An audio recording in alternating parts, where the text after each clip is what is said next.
Dangerous heat today across the DMV. Heat advisory is in effect with heat index values up to 110 degrees.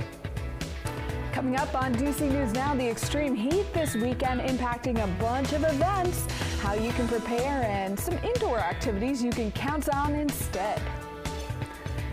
Plus, a man found dead in the water at the wharf as the area buzzed with diners and event goers, what police have found out. And happening today, the funeral for a parole officer tragically killed last month, how the community is celebrating his memory, coming up. You're watching the station covering all of the DMV. This is DC News Now. Good morning, everyone. Thank you for joining us on DC News Now. I'm Haley Milon. We'll get to those top stories in just a few minutes, but first we're checking in with Derek Bowen to get set for our Saturday with our forecast. Derek, it's been brutally hot all week, and there's no signs of that stopping anytime soon. Yeah, I actually thought we were actually seeing above 90-degree temperature readings for at least a week. It's only been 5 days of 90-degree weather. Today's day 6. We'll have a week officially tomorrow of seeing 90 degrees plus here in D.C. at Reagan in particular. We're seeing some very hot conditions all across the region. Even this morning, we're at 80 degrees at both D.C., Baltimore, and Hagerstown. 82 this morning in Lexington Park. So we're already starting to see that muggy feel all across the region, especially with those dew points feeling very tropical from Frederick over to Hagerstown this morning. And we're only going to see this get worse as we head throughout the day. It feels as if the temperatures are into the mid 80s right now. And as we head in towards this afternoon, it's going to feel as temperatures are reaching 110 degrees in towards the afternoon. And then as we head into this evening, really not cooling off all that much here in the DMV. All right, Derek, thank you. The severe heat we've been feeling isn't going anywhere anytime soon. Today, upper 90s and maybe even triple digits are expected to hit our region. And that's why organizers in Alexandria made the decision to cancel a huge event today. Our Max Marcillo reports they're not alone. Music and heat are in the air at Alexandria's Portside and Old Town Summer Festival. In hands, beer. Lots of cold beer. It's a fun, albeit hot night, and one that won't have an encore. I really felt that this was the safest call for us. Patricia Washington of Visit Alexandria made the call that others have made as well. They're canceling Saturday's portion of the festival.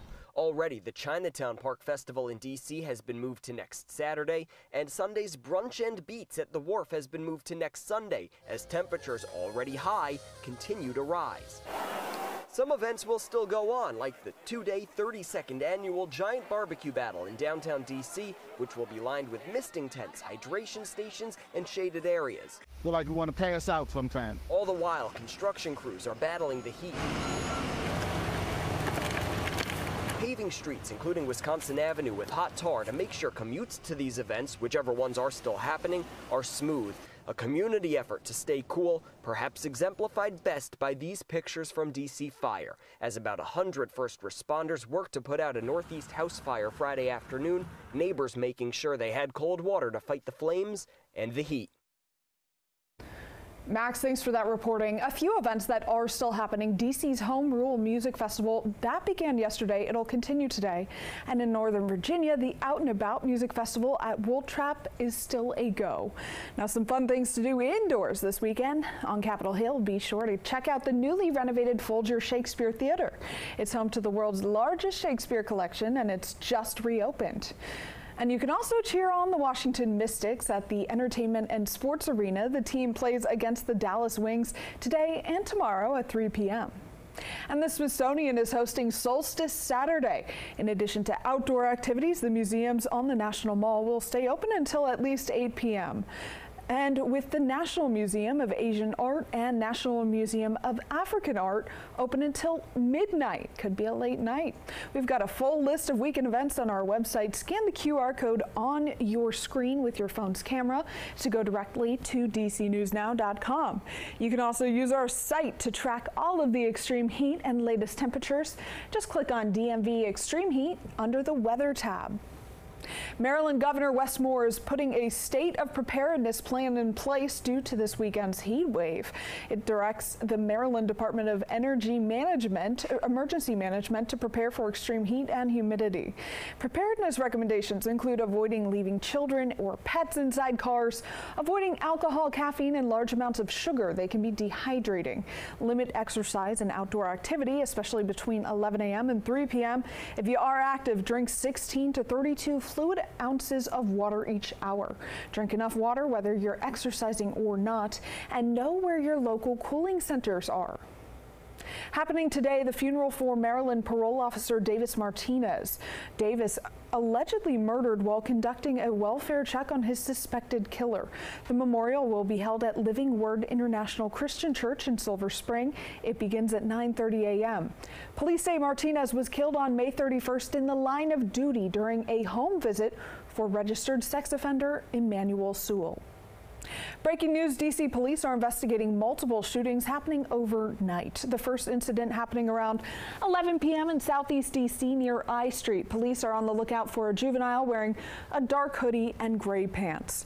Also in Southeast, police are investigating a shooting on 14th Street. They're looking for a white sedan. And then over in Northwest, they're investigating a shooting that happened on 1st Street.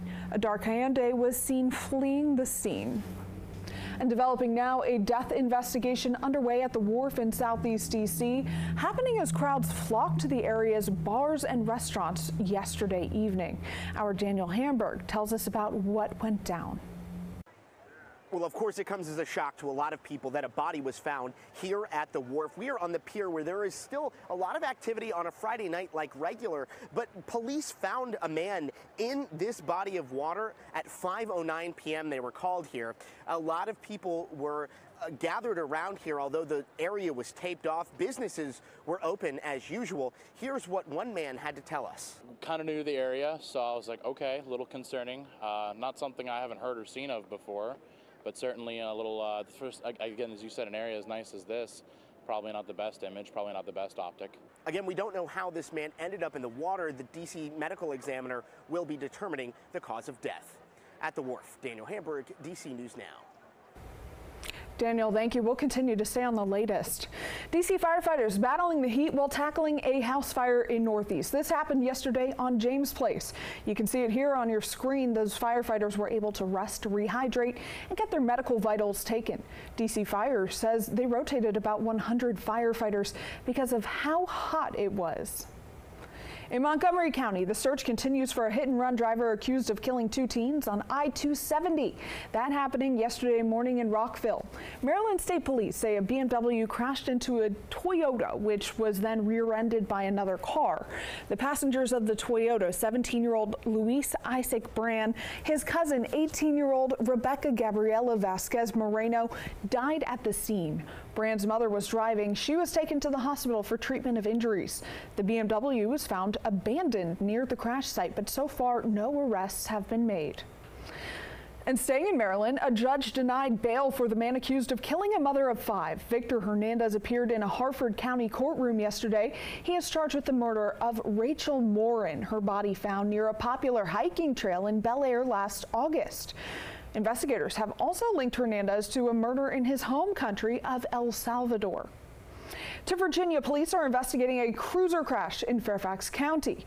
Investigators say someone took off with a police cruiser and then crashed it into another police car.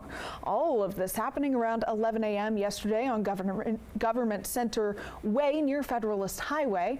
Our Marielle Carbone spoke to a witness who saw all of the events unfold.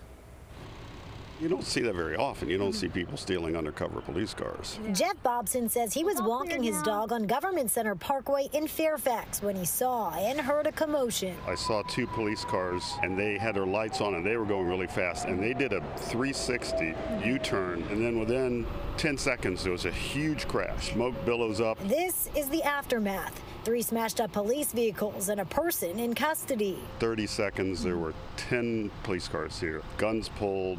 According to Fairfax County Police, officers were investigating a stolen car at the Fair Oaks Mall. When police approached, one of the 3 people inside hopped into a police cruiser, stealing it and taking off. Police chased after. Officers quickly pursued and they quickly apprehended that suspect who stole the police vehicle, and they crashed here. Police say the cruiser crashed into a marked police car. This blue police truck pinning the unmarked cruiser. So we have the crash reconstruction detectives out here. We've got officers on scene. It's been a couple hours now, so all of that is going to be part of the investigation. The suspect in the stolen cop car and 2 police officers were taken to the hospital for minor injuries. The remaining 2 suspects are in custody. It's good to see in Virginia that they responded very quickly. I mean, they took it very seriously, so it's comforting that we have police support. Now, inside that stolen car, police found drugs and stolen merchandise. We're told all 3 suspects are not from the area. The car was stolen in Maryland. Police still haven't released the names of those involved. Well, the searing heat and humidity can cause parts of your body to actually break down. And often the changes are subtle. The heat causes your heart rate and breathing to increase in an effort to cool down. And the high humidity can increase your body's stress because you won't be able to cool down by sweating as easily. Researchers say a core temperature of 104 degrees and higher is when your body starts to collapse. As your internal body temperature rises, problems will worsen until you could end up with organ failure. All of this to say, slow down, stay inside, drink lots of fluids, and take plenty of breaks if you need to be outside. And with all of that heat, Metro is alerting customers that the speeds on the railways are restricted. They say rail temperatures are above 135 degrees and extreme heat can expand the rails. For safety, above ground trains are now running at 35 miles an hour. Derek Bowen, that sounds like, oh man, 135 degrees, and that must happen pretty quickly throughout the day, right? If the sun's shining directly on them. We're definitely seeing if it's directly onto the tracks, it definitely gets up rather fast across the DMV. We're looking at, of course, today we're already starting to see temperatures rise up close to 80 degrees this morning, and we're only going to continue up the mercury as we continue throughout the entirety of the morning. We have a south little breeze right now at 8 miles per hour, but that dew point is approaching 70 degrees. It is going to be a miserable day, especially this afternoon and going into early this evening.